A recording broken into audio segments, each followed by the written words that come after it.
Hello, everyone. It is October 21st, and we're here for our Thursday workshop. We are the Veterans Writing Community. We are on a mission to help veterans tell their stories. So let us help you tell yours at veteranswritingcommunity.com or email us at veteranswritingcommunity@gmail.com. Or you can also follow us on Twitter at Writing Veterans and on Facebook. And if you find this video helpful or interesting, please like and share it because it really helps us. And then you can share this awesome video with your friends. I'm Natalie Bondarchuk. I'm an Air Force veteran who served 4 years, and I'm currently a reservist. I'm a student at UCCS majoring in biology with an internship in genetics. I'm the social media and graphic arts manager for the VWC. And with me today is... I'm Dylan Martineau. I'm a senior instructor with the UCCS Rhetoric and Writing Program, and I'm co-founder of the Veterans Writing Community. And today on tech is Andrew, and he will post the contact information and post a check-in question. And that question is, what's the first poem you ever learned? So if you're joining us online, post the answer to your question, and we'd love to involve you in our conversation today. So what's the first poem you ever learned? It had to have been From Where the Sidewalk Ends, but I just love that entire book. Yeah. So I think I don't even know if I'd have an actual title in mind. I just love that book so much. I used to read it all the time as a kid. Yep, that's a good one. I don't know if it's the first poem I ever learned, but there's a poem I memorized a long time ago that's my favorite. It's a Robert Frost poem called Nature's First Green is Gold. Oh, yeah, and so I need to look into that. I think poetry. I like poetry over reading. Yeah. All right. And so Steven said that his first poem was Roses Are Red. Oh, like roses are red, violets are blue. That one's always a fun one. That's a good one for childhood. I can remember that. Yep, and that's got a variety of Yes, it does. That's why I lines. didn't really finish that, because I'm like, there's the real poem, and then there's, when you're 7 and it turns into a bunch and then of when you get to be an adult. Yeah. I'm sure there are lots of, I wonder, is there a cadence? I wonder if there's a cadence with that. To Roses Are Red? Yeah. Probably not. No? I feel like, yeah. Yeah, I'm sure there's lots of adult lyrics out there for that poem that we probably can't talk about here. Oh, and Inga said, Mein hat der hat Iken. In German. I don't know the translation of that, but I know mine is my. So I definitely want to look at it. My hat has 3 corners. Oh, I want to learn that. I want to learn that too. So, well, that's my mom. She took German in high school, so that's probably where that came from. I was like, wow, we've got somebody joining us from Germany. Yeah, I was like, that's so yeah. cool. I was really excited about that. And then I found out it's your mom. Yeah, oh, well. That's okay. Hi, Natalie's mom. All right. Okay, so we do have some housekeeping before we get started here. Please have a notebook and a pen ready for short writing exercises periodically throughout our 90-minute session. We'll have some parts where we talk a little bit. Natalie's going to do a little reading. We'll have a little discussion. And then every once in a while, we'll stop and do some writing. So you'll have about 25 minutes of ideas on paper when we're done. We will talk about writing as being therapeutic, but we're not therapists. And tonight's writing is not meant to be taken as therapy or its substitute. It is the cathartic, but we're not doctors. So also, don't be afraid to post questions in the comments during a reading or discussion. Sometimes, like with the check-in question, we'll ask you to post there, but don't feel shy about posting anytime you feel like it. We like to involve people in the conversation. We may share our own writing, and we encourage you to. So if you have a short little thing that you write that you want us to share, we'd be happy to do that. Please also don't forget to like and share our videos so your friends can enjoy them too. And if you're watching this after our live broadcast, please use the hashtag replay to let us know. All right. All right, so we are going to start with a 5-minute sprint. And a sprint is we set a timer and we put pen or pencil to paper. I'm going to use a laptop. We recommend writing by hand, but tonight I'm going to write on my laptop. And once the timer starts, you don't stop writing until we're done. So we're going to give you a couple of prompts in the chat to choose from, but you can write about whatever you want. The idea is that once the timer starts, you keep writing until the timer runs out. You don't go back and edit. You don't reread what you've done. You don't erase. You just keep moving until the timer runs out. So, all right. So our 2 prompts are: 1, write about a time you got some unsolicited advice and what did you do with it? Or number 2, what's something that should be as easy as riding a bike but isn't? And we'll start the timer.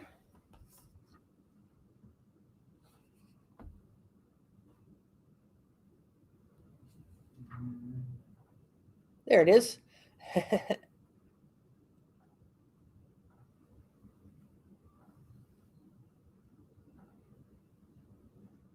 Getting closer. I don't know. I don't know. I'm just gonna start it. Okay, well, we'll get it up on the screen when we can, and we're going to start right now. So.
And we have 1 minute left.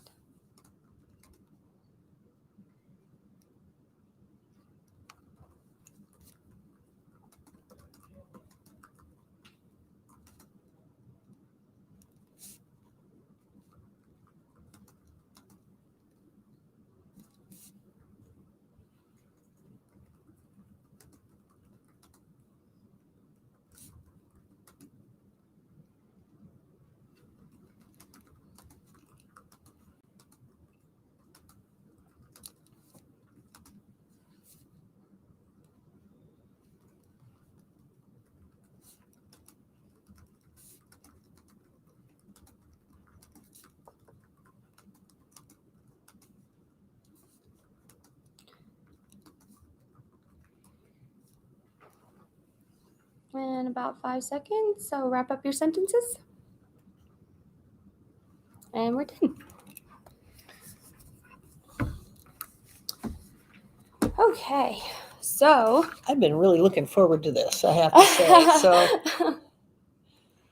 Yeah. So can you tell us a little bit about the book that you're going to read from before we start? Yes. So this is the book there's like a glare. But this is my book, Homebody. It's by Rupi Kaur. And she actually has 3 different books. This is her 3rd in her series. And when I saw it, I just, I had to get it because I love her books.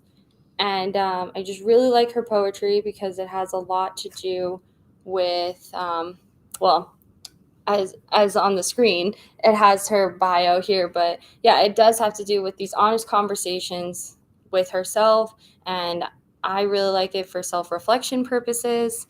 I see a lot in her writing. I feel a connection to it, and so that's what drew me to her books. But the other thing that I'm going to make note of is that it is in lowercase, so it is supposed to be lowercase. That's just her artistic, stylistic idea for her books, and because she illustrates and does everything herself. She does now have a publication company, but this is all her original artwork. And so yeah, those are the biggest reasons why these books drew me in. But I love her, and I'll tell anybody, read them. So, but what I'm really going to focus on today is I'm going to talk about the idea of self-reflection, because that was the biggest takeaway I get from these books, and that's why it inspired me to write. I think the way she talks about self-reflection with herself, it's a way for, women and just being a woman in general. I had a lot of connections, but I'm just going to start reading her poems so you guys can get a kind of an idea of what these things mean to me. So my first poem, and again, these are really short poems. She definitely likes to omit a lot. But my first one that I want to read is this one. So there are years in me that have not slept. And it's just 2 little sentences, but I chose this first one because to me it's relatable, and it's relatable specifically to my military years, because I felt like I did not sleep at all during my service. And I think that just how things ended up going for me, I was always in like an anxious state while serving towards the end. Can you read it again? Sure. So it's, there are years in me that have not slept. Wow. Yeah, so just in those 2 little sentences, it speaks a lot to me, like just about having that, moment of being like, there's plenty of years in me that have not slept, and I can pinpoint them through time.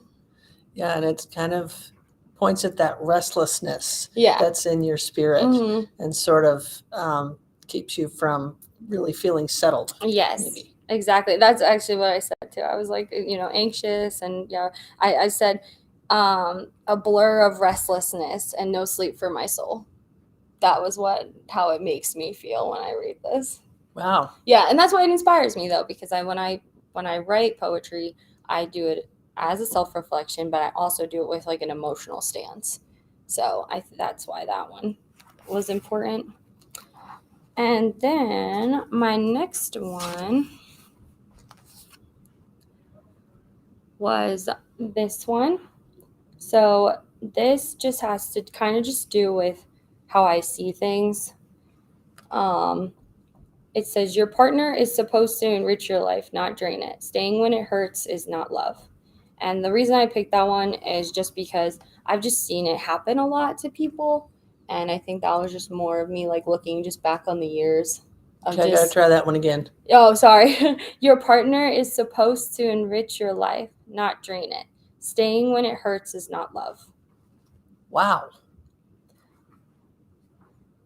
Yeah. I know they're so short, but they're really powerful. They really are. They're really powerful. And she's got artwork underneath. Oh there yeah, on the I know. page, Well, I too. have. Let's see. I don't know if you can see in the screen. There's such a glare on the book. It's so funny. You can't see it, but right in this one, I think it's because that sunbeam is creeping through the door over there.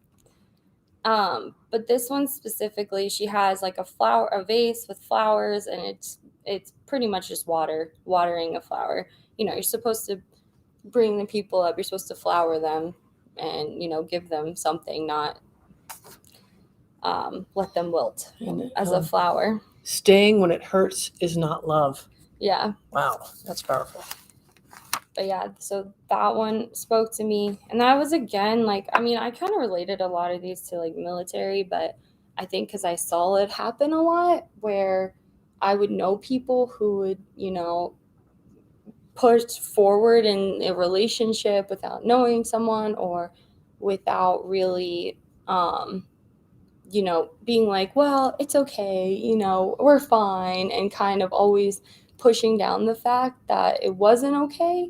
And I think that's why when I look back on my life, I see that happen so much that, it just kind of made me feel like, oh, is there something you can do, or do you just be there for somebody, And I think that's why that's spoke out and to I me think the with most. military relationships, especially, I think that's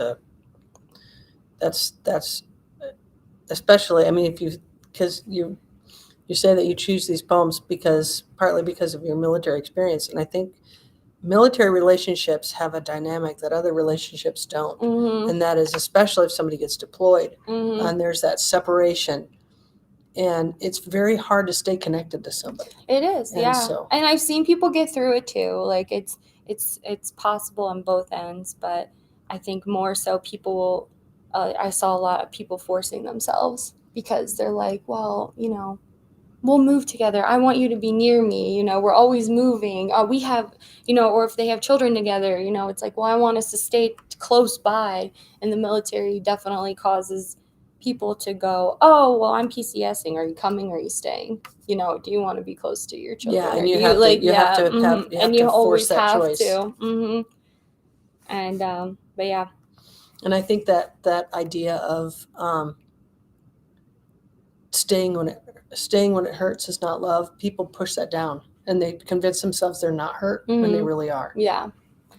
So that one was something I'm like, I just saw it, I think, too much, that it always just sticks out to me.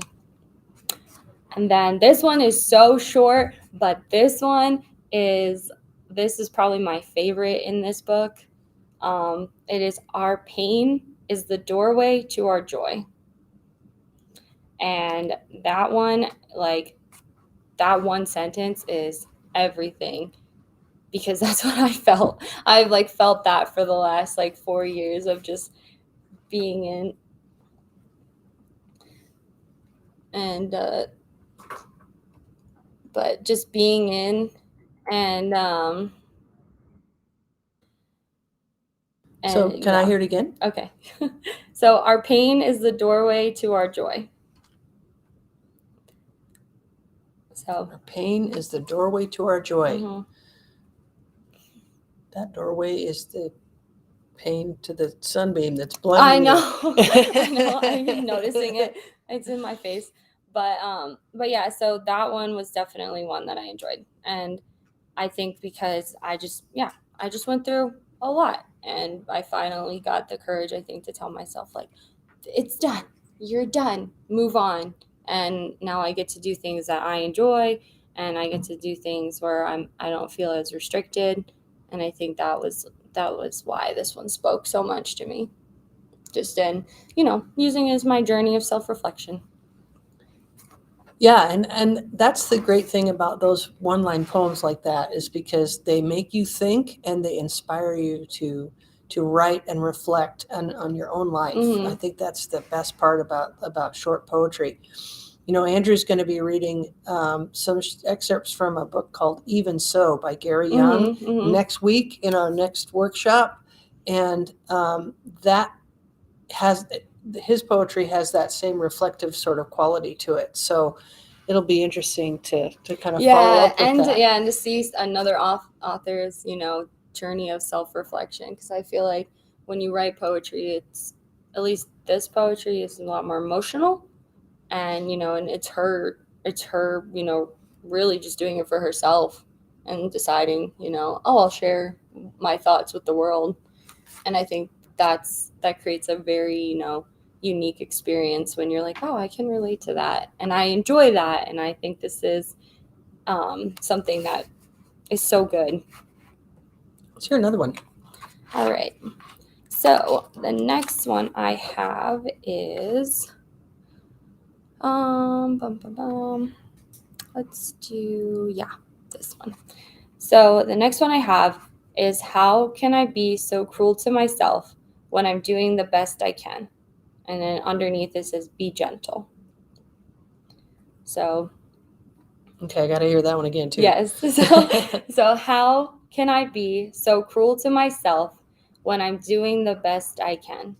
Be gentle. Oh man, that one really hits me. Yeah.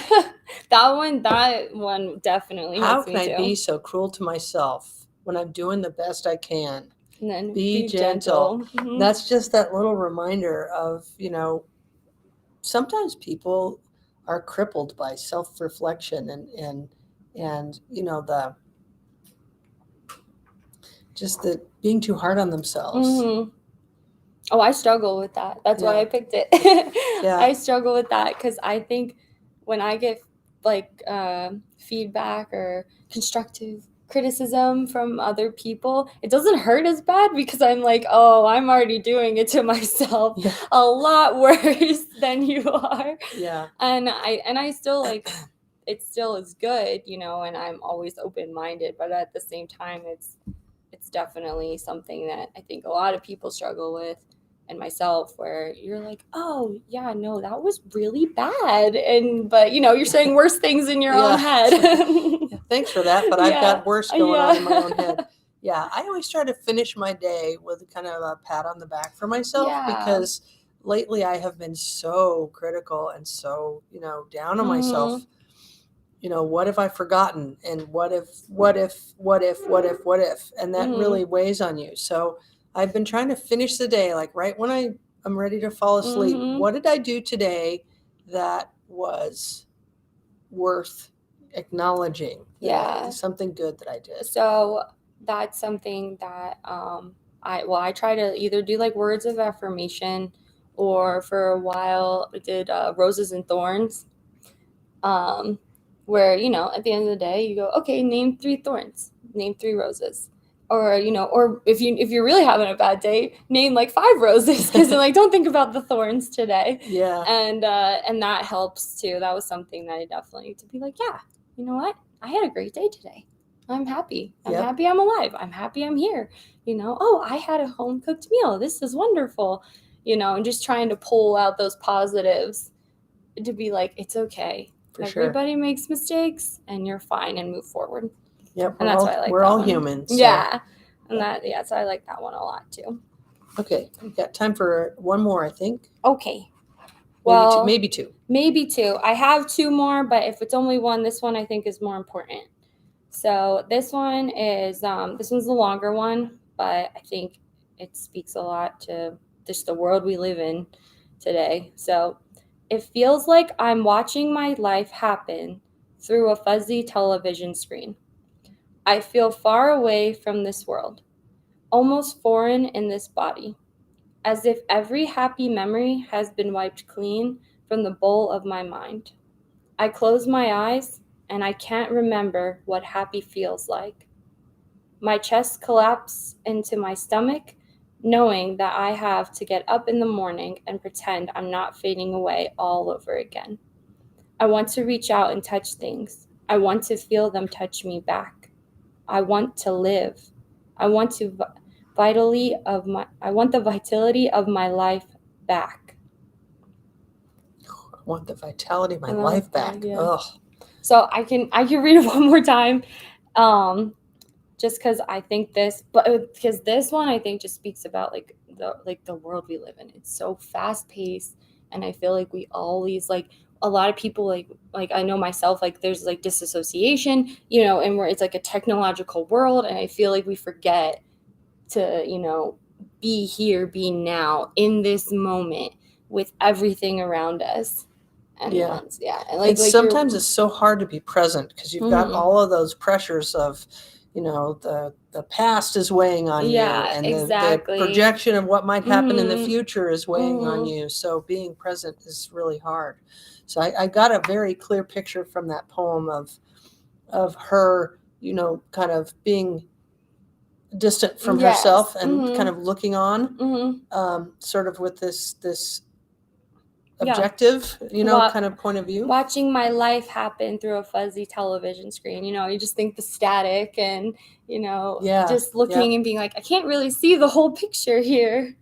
And so, so that one I think just speaks volumes for itself in general. For sure. And if we have time, I'd like to read the last one. Okay. So this one's just because I feel like a lot of her poems are very heavy, and they definitely make you think about yourself, think about life and everything. So this one's just more of like a mood cleanser. So list the things to heal your mood. 1, cry it out, walk it out, write it, scream it, dance it out of your body. 2, if after all that you're still spiraling out of control, ask yourself, is sinking into the mud is worth it? 3, the answer is no. 4, the answer is breathe. 5, sip tea and feel your nervous system settle. 6, you are the hero of your life. 7, this feeling doesn't have power over you. 8, the universe has prepared you to handle this. 9, no matter how dark it gets, the light is always on its way. 10, you are the light. 11, walk yourself back to where the love lives. So, just for, food for thought to cleanse your mind. Yeah, that's a really good one. I think I'm inspired to write. I'm inspired too. I think we should do a 10-minute sprint this time. So this time we're going to set the time for 10 minutes, and we've got 2 more prompts for you. So as they get put up on the screen, and I always like when we do readings to kind of reflect on what we heard too. So if you feel like you want to reflect on what you heard, that's great. But if not, we've got these 2 prompts for you. 1, write about a time you got some unsolicited advice. Oops, that's the first one.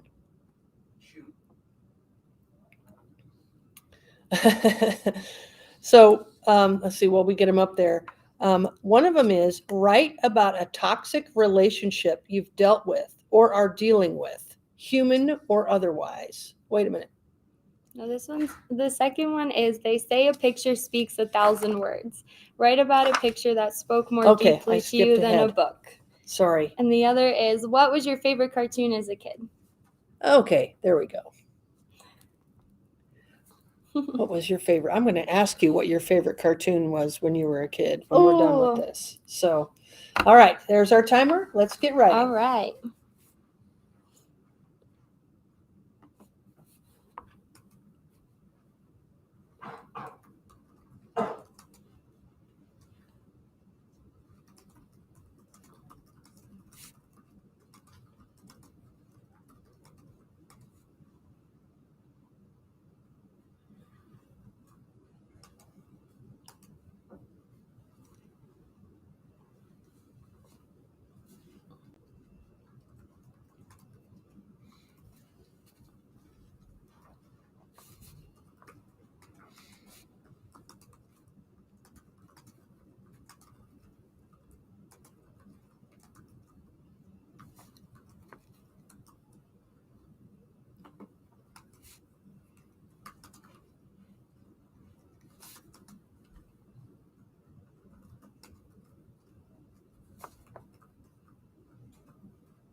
And we have 5 minutes left.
Got about 1 minute left.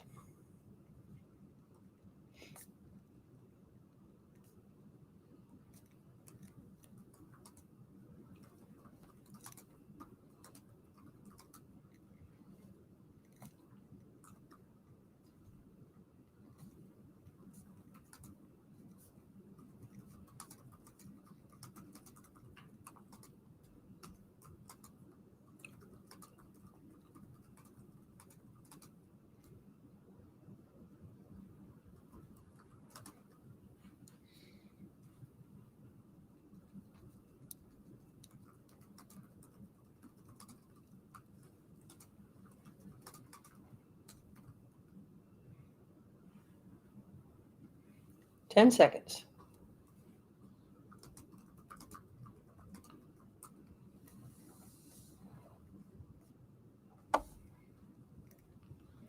All right. Okay. So what was your favorite cartoon as a kid?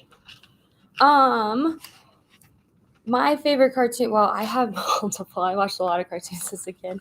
So SpongeBob, The Grim Adventures of Billy and Mandy were a good one that I liked.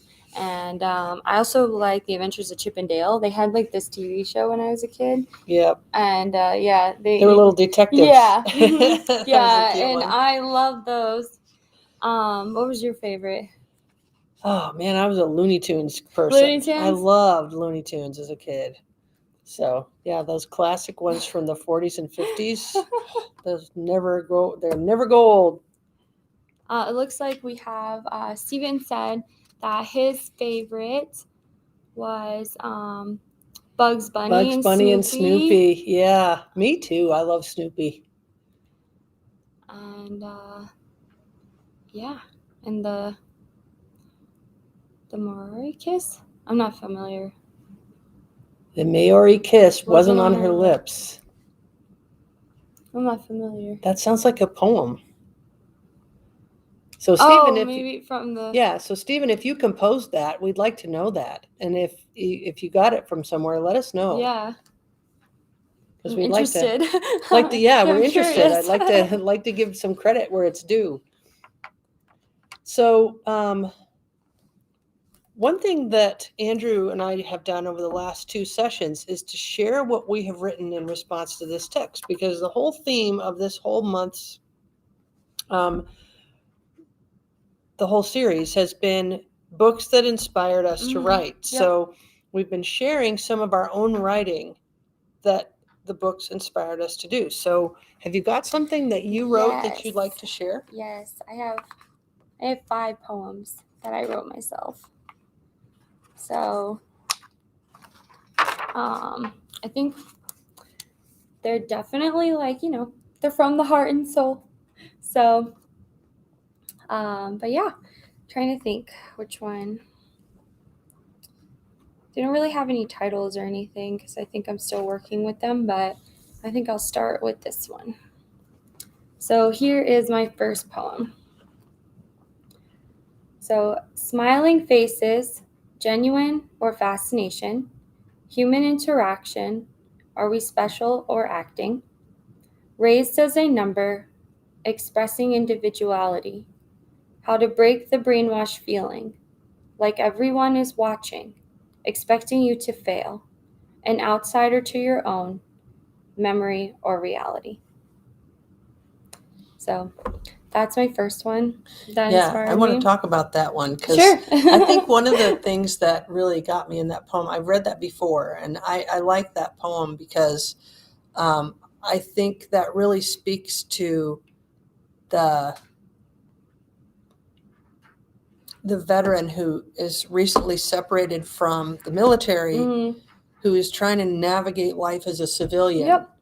And how it's so hard to, and we use the term pivot. We don't like the term transition because transition is, it's not the word doesn't fit as well, I don't think. But you're not leaving that life behind. You're not saying, okay, well, I have no military life anymore. I'm now this new person that has none of that. Yeah, You're kind of pivoting from that military life to this new life that has the military as part of your past. Oh, absolutely. But it doesn't mean you're that's still not a big part of you. And I think that poem really speaks to that idea of, that brainwash feeling where you're like, wow, that training really got me. Where do I go from here? Definitely. Yeah. It's definitely a feeling of that. Just, figuring out like, oh, how do I function now?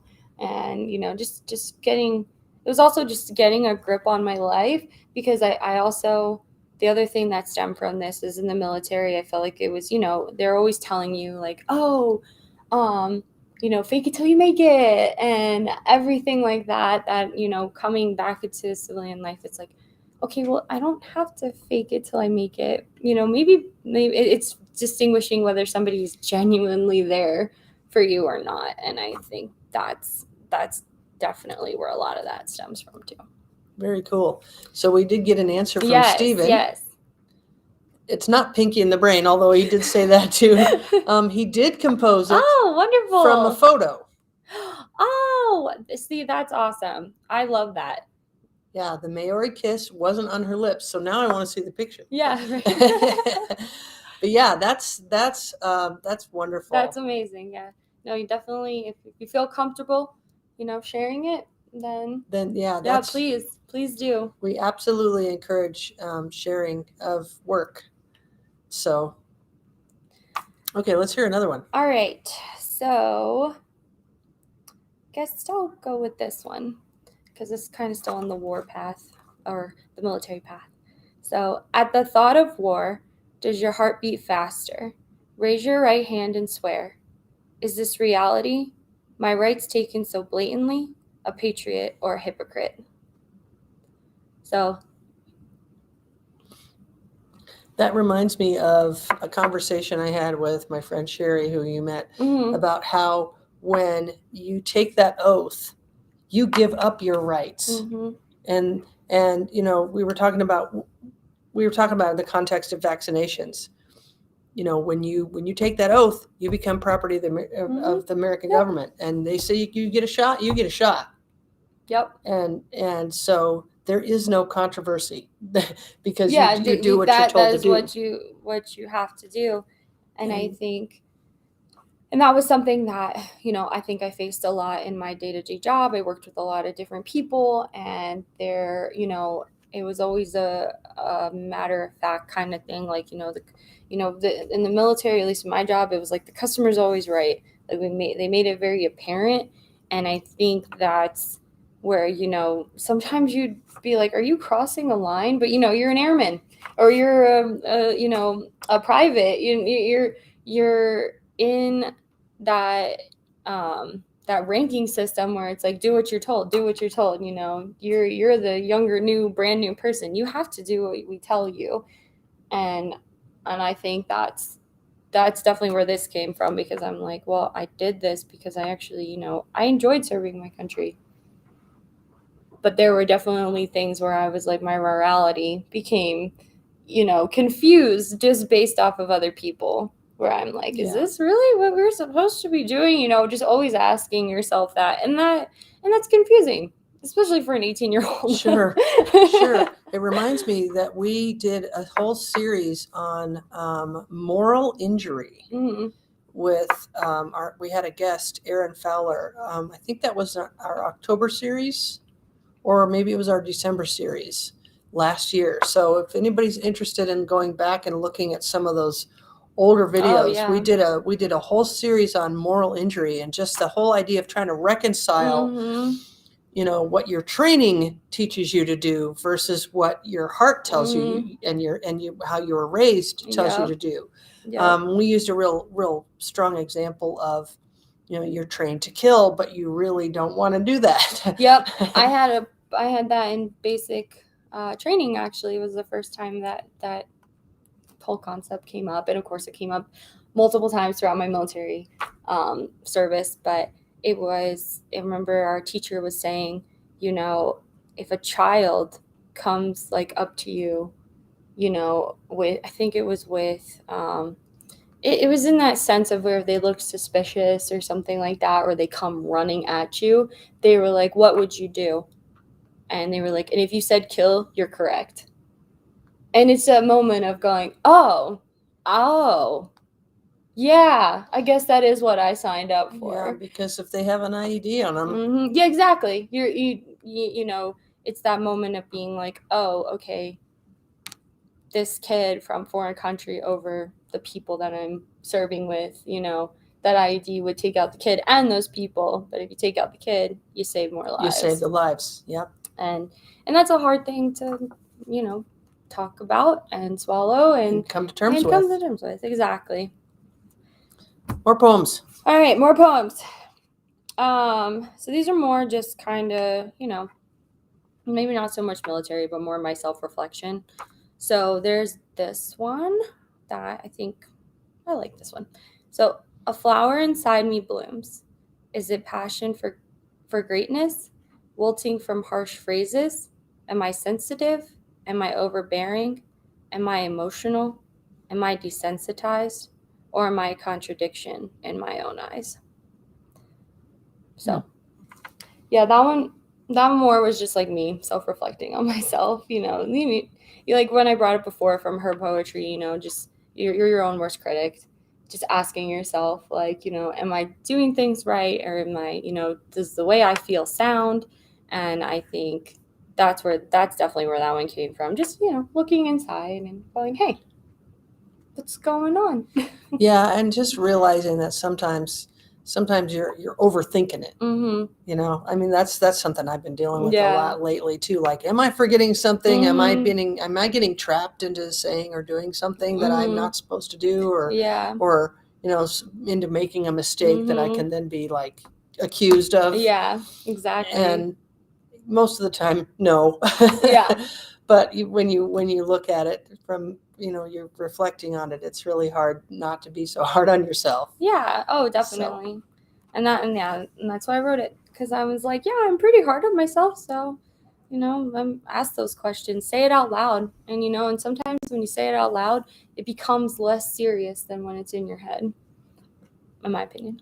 Yeah, absolutely. Well, we have a couple minutes left if All you right. want to share another Yes, one. I have two more. So I will do this one. Can I leave because I want, or is the choice yours? A man speaking through a woman. So that one's just more like, being a woman in the military, whew. Sometimes you're just like, oh my gosh. It was just frustrating. And I think there was a lot of times where I'm like, wow, did you talk to me just because I'm a woman? Like that. Like, like just having that very what's the word I'm looking for? Like a sexual bias? Yeah, that, or also just being very condescending as well. Just like, just making you feel like you're not good enough and that what you decide isn't right. And I just encountered that a lot when I would work with, I was working with documents, I was working with important paperwork, and I'd have plenty of times where like somebody would be like, you don't know what you're talking about. And I'm like, well, you see, I do know Actually. what I'm talking about. And Yeah. but a lot of times, and unfortunately a lot of times it felt like it was usually men that were doing it, and they usually higher ranks, and they would always make you kind of feel like, what you did wasn't right or wasn't enough. And I think that stems from that, but also just, sometimes Might have a little sexist twist to it every yeah, once in a while. exactly. And, just kind of that was the view. But here, I'll read my last one. Okay. So, will you remember this moment when it all came crashing down? Was it worth it? Was it satisfying watching the world burn? Why were we to blame? Will it ever end? Wow. Yeah. Oh, I don't know. I yeah, I don't know. That one came from all over the place. So we've got Steven composing right in the chat, which is awesome. But I don't Yeah. know if it's in the right order. We can read it if you yeah, because I mean it looks like it's going down.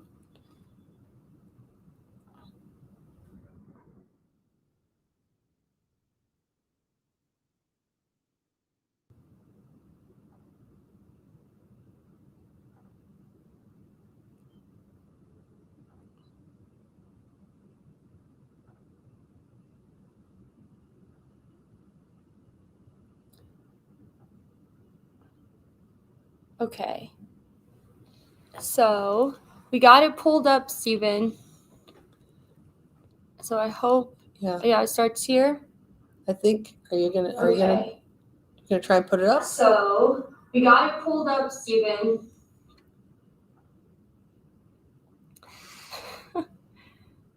All right. You want to start? Yeah. Do you want to try and put it in the chat, or do you want me to read it? Okay. The world around me is changing, but to what remains unseen, it's like a vicious cycle, spawn upon and kept unclean. The machine keeps at its hustle, all while trying to deceive. only to realize the change in season. Broken slumber awakes the beast. Seasons. That's the title of Seasons. That's Nice. great. That is great. That's wonderful. So yeah, Thank you that's for really cool. sharing. Yeah, we Yeah, appreciate that's that. awesome. We don't always get people to, communicate with us like that. We appreciate it so much. So All right. that inspired me. I think I'd like to write again. Yes. Let us write. I do love these writings, friends. They are wonderful. Yep. Okay. So now we're going to do the two that I mentioned before. This is our last 10-minute sprint. So we're going to put in two new prompts for you. One of them is write about a toxic relationship you've dealt with or are dealing with, human or otherwise. And the other one is, what opportunities are in your life right now and what stops you from reaching for them? So we'll get those on the screen for you, and then we'll get the timer going, and we're going to start going. And there they are. All right.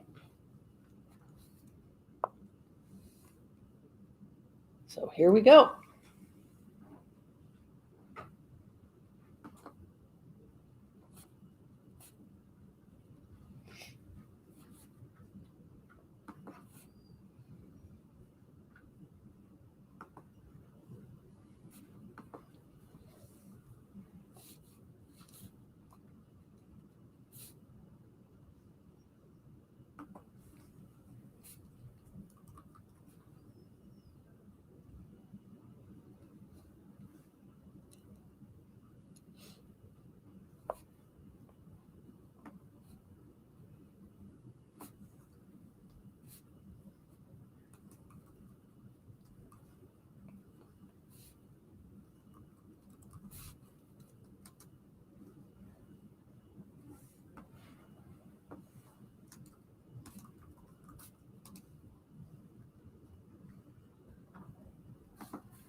And we're at the 4-minute mark.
One minute left.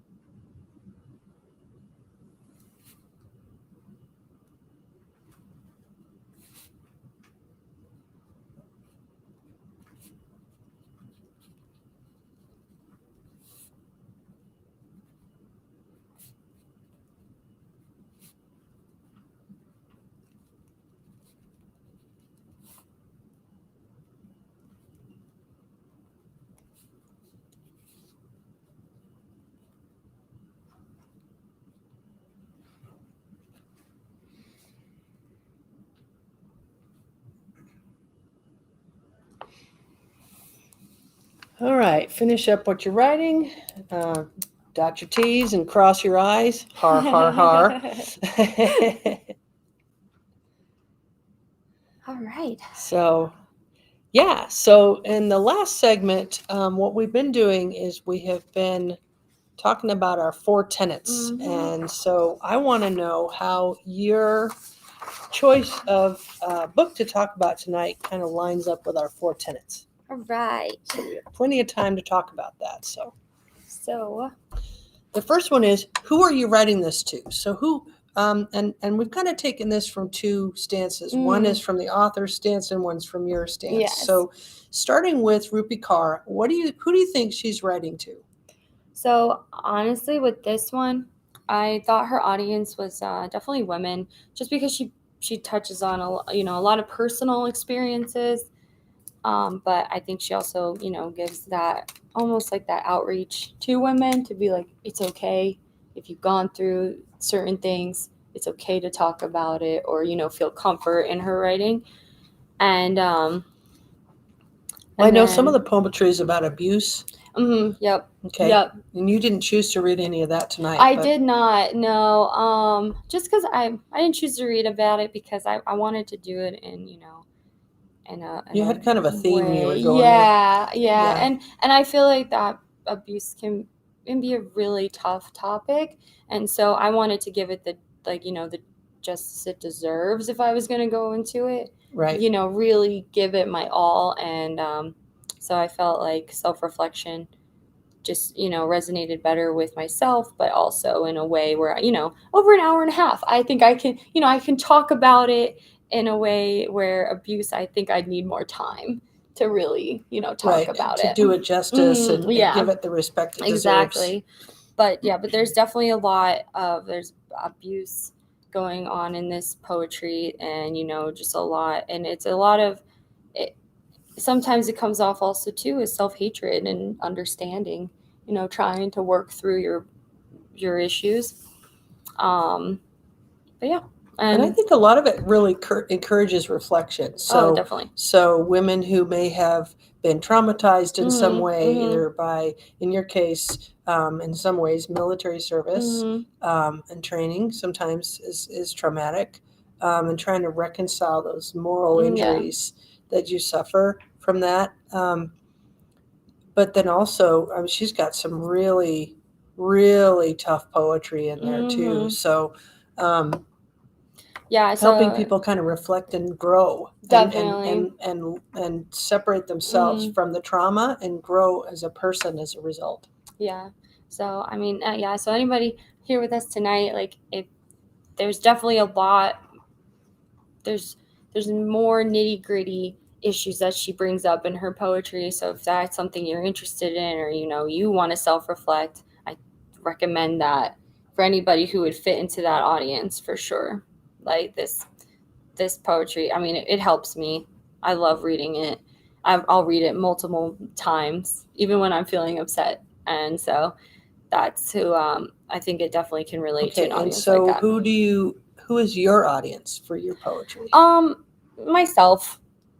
I don't know if I've necessarily picked a broader audience right now, just because I think I like writing poetry and I enjoy it, but I think for now it's more for myself, or maybe military to some extent, based off of what I did read tonight. Those can kind of go hand in hand. That's kind of a brave thing to do, is to write poetry and then read it to live broadcast. That's a hard thing to do. That takes a lot of courage to put yourself out there like that, especially when it's so intimate and it's self-reflective. But it felt good talking about it, because I think that I just process better when you can get it out there and just be like, if you don't like it, if you like it, that's okay, but I did it for myself to get it out there. Yeah, and I think that's one of the things that we think with the writing veterans writing community really encourage, is getting that writing out there so it's not stuck inside you. And so whether you tell your story through poetry, through short stories, through a personal narrative, whatever it is, it's better out than in, because if it gets stuck in there, you just dwell on it. Yeah, exactly. Or you forget sometimes. Sometimes you might be so consumed with everything else that you go, oh yeah, I had this thought that I wanted to get out, and you forget. Yeah, and things and the way you think about those things changes over time. So putting it concrete in a document, really does help kind of capture it in a space and time. 10 years from now, I can look back and do some reflection on my 20s. Like, give myself that gap. Yep. So our next tenet is, will your audience understand everything you say?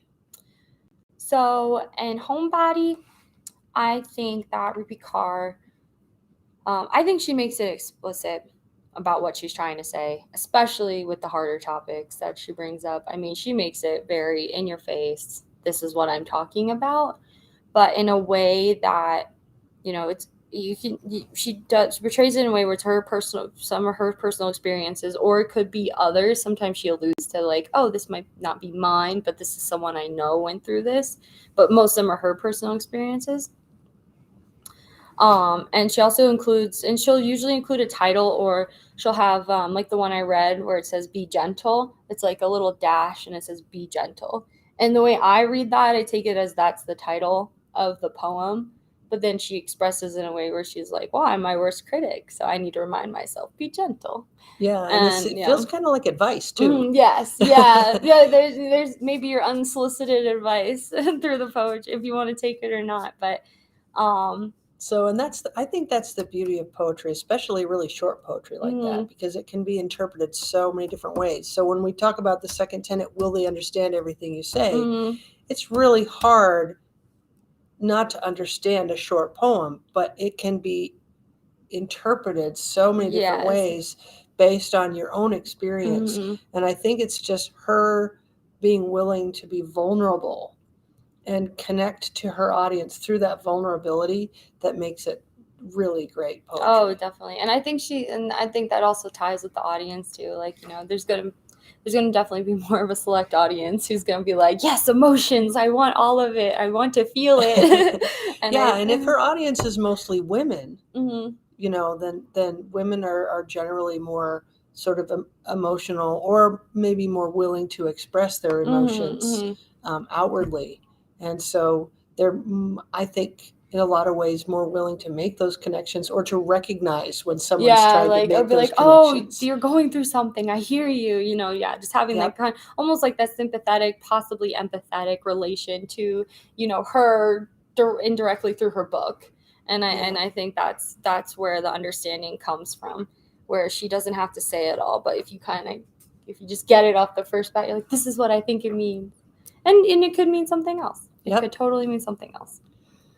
All right. So the third tenet is the story all there, or are there parts you left out? So for her, so she definitely she leaves things out for sure. I mean, but I feel like you have to do that in poetry, especially like emotionally driven poetry. You're not gonna sit there and explain everything.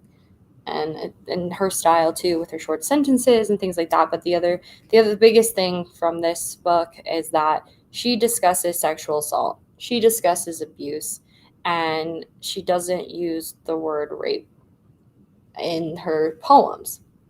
Now, but the way she expresses her poems, she does it in such a way where you know exactly where she's going with this, you know exactly how she's feeling, but she doesn't have to explicitly say, this is exactly what happened to me. She can do it through this emotional drive where she's like, and I feel like a different person because you took this part away from me, because you did this thing to me. And it like layers on top of each other. And that's why I think I find it so beautiful, because when she leaves these parts out, it lets you think about it and go, it invokes emotion in me where I'm like, I'm so sorry that happened to you, because that's terrible. But it also brings up the whole thing of like, it's hard in society, I think, for women to talk about those things, or there's been a lot of instances where women have been the door has been shut in their face because they went through something like that. They've been sexually assaulted, and all of a sudden it's like, nope, we're not going to listen. And there's a social stigma involved there. There's also another whole thing that we could get into about how sexual assault in the military is a whole other thing. But I think that this tenet rings true in this conversation, I think, more than the others, because she intentionally leaves certain vocabulary words out because she doesn't need them. Yeah, exactly. It's perfectly clear without them. But then that's just, it's a tool. It's actually using the absence of these things as a tool. Yes. So that really kind of got me. Yes. Oh yeah. So- That's she's very good. It Okay, keeps what the about mystery you? What alive. about your stuff? Well, I think at least when I wrote those 5, when I just write poetry, because I've played around with some other poems too. I think it really just depends on how I feel in that moment. Like it's very emotionally driven for me, and so I think it's more of just getting down how I feel, and the key words in those poems are what I feel, what I truly feel. So and that's just me expressing myself, and it's more for emotional purposes, not so much always conveying a story like how she does. Um, but she also definitely inspired me to go into that free form style as well. Not having to do just like, having to always follow all the rules of poetry. It was Right. more of just being like, it's free form, emotional, and this is how I feel. And I'll take out certain things because I'm like, oh, well, it doesn't feel right. It is more of just how I feel when I write it in the moment. And you don't feel like you have to rhyme or have a lot of Yeah, structure. exactly. Yeah. Yep. And that's what I think, and that's what I really liked about Stephen's poem, is it was just, he kind of just wrote it in the moment. Yes. And yeah. so that was, and it has its own power. Yeah, that when you was do great. That was so great. So speaking of which, Stephen says her economy on words are powerful and admired. Yeah. And I really try to teach my students about word economy and, writing concisely, not throwing in a bunch of extra flowery stuff when, Yep. when you just need to get the point or the emotion across. Yes, absolutely. Yeah, and that's what makes them so powerful.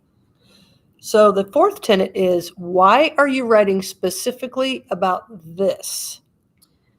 So how does that relate to your poet? Well, okay. Well, we saw the bio in the beginning, and it does talk about how she does this, to a moment of bearing her heart, and it's personal. And so, and that is how I took it, though, without even reading. I never read that bio, actually. Just because when I read a book, I'm more for the content. I'm like, I want to know how I feel reading this. Yep. But that is how I took it. It was her form of personal expression. It's her way of relating, talking about experiences. Maybe she was in that moment of, like, I need to get this out of my head because it's driving me crazy, and it turned into beautiful poetry. And this is her 3rd poetry book, but her first one was completely, published, illustrated by her. She did it all herself. She was a college student and did it all herself. So she wrote and then published her own first book. Yep. And illustrated it. And illustrated it. She did the Wow. cover, everything. Yeah. And she was a college student, and I think based off of the content that she writes about, there's probably a lot of heaviness weighing on her. I mean, and it's amazing that it's impacted so many different people's lives, but also that was her way of being like, yeah, this is me, this is how I'm feeling, and I'm giving it to the world. And I think that takes a lot of courage to just go out and be like, here you are. And yeah. So why are you writing specifically about the things that you wrote and shared in your poetry? I think, well, yeah, it's a mix. It's a mix of military experience. It's a mix of just emotional turmoil and me, self-reflecting. And it's really just a lot of self-reflection. At least for the last like 4 years, I've just needed, I think I finally given myself the time to sit down and, think and heal and just look back on like the last few years and go, okay, what did I get out of this? How do I move forward? What can I let go of now that time has passed? Or what should I learn from? And that's why I specifically wrote about those 5 things in those poems. And yeah, I just kind of want to keep messing around with it and seeing, because I find it to be my therapeutic necessity right now. Yeah, and I really think that's the key thing too, is the catharsis that you can get from writing. about things like that, and just getting it out and having it be not in your head. Yeah, exactly. And not in your yeah, not weighing you and, down, not in your and heart. just being like, it's there. I don't have to look at it if I don't want to, and I can look at it if I Yep, want and you to. don't have to share it if Yep, you don't want to. mhm. And that's one of the things that we put forth a lot in the VWC is that, we ask people to write and we give them time during these workshops to write, but we never make you have to share this. Oh, You have no, to, yeah, never. put that forward. So You should never have to share your work. So, so one of the things is that we say that you don't have to share unless you want to, but if you do want to share, we have a way for you to do that. We have um, we have a publication. It's over there in the corner of the table. Oh, It's called the After Action Review. You can go to our website and see a digital version of it, but um, the After Action Review is our annual publication. We're getting ready to put out our third edition coming up in a few months. And it is just military, associated people, mostly veterans, who have written about things that they were inspired to write about, either because of our workshops or because of some of their personal experiences in the military. And some of them help them deal with some of the trauma that they dealt with, but also some of them are just very personal stories. And then some of them are like, we have one that's just a science fiction yeah. kind of Just for fun. short story just for fun. So we've done poetry, we've done creative nonfiction, we've done personal narratives. There's no restriction on the genre that we publish there. So if there's anyone watching this who's interested in working toward publication, we have a way for you to do that. We're going to put up some of our contact information to do that. You can either contact us through our website at veteranswritingcommunity.com, or you can email us directly at veteranswritingcommunity@gmail.com. And we can set up, doesn't matter where you are in the world, we've worked with people all over the place to help them work on their writing. And if you don't want to publish, that's okay. If you do want to publish, or if you have something you've already written that you'd like to polish up for possible publication, just give us a shout. Let us know that you're interested in doing that. We're happy to work with you. So we are recording this session. So if you're watching this on YouTube, like and share this video. Use the hashtag replay. We also have Facebook and Twitter. So if you're in the contact information is there on the screen. So if you're watching this and you're finding it helpful or informative, then please like and share it and subscribe to our channel on YouTube. And tell your friends if you like what we're doing here, and let us know. Give us a thumbs up or a like and a share so we can know we're on the right track. And use that hashtag replay if you're watching this as a recording.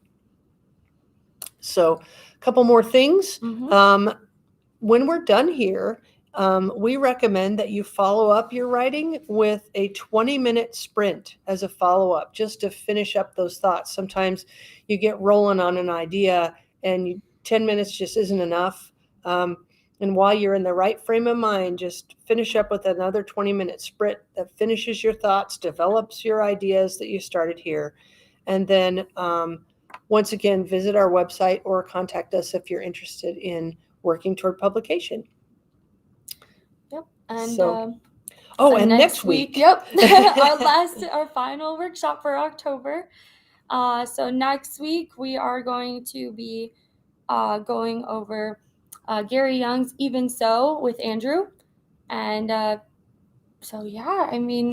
try to make it out, share with your friends, join us live. And that's our final one for October. Yeah, and a big thanks to Stephen for sharing his poetry tonight and your talents, because we really appreciate that. Yes, thank you so much. That is great. Well, so are you. So thank you for being here. And I look forward to next week when we Me can too. do some more with some poetry. All right. Thanks So, for joining us. All right, get out there and write. Tell All your right. story and let us help you do it. Right. Right. Bye, Bye. everybody.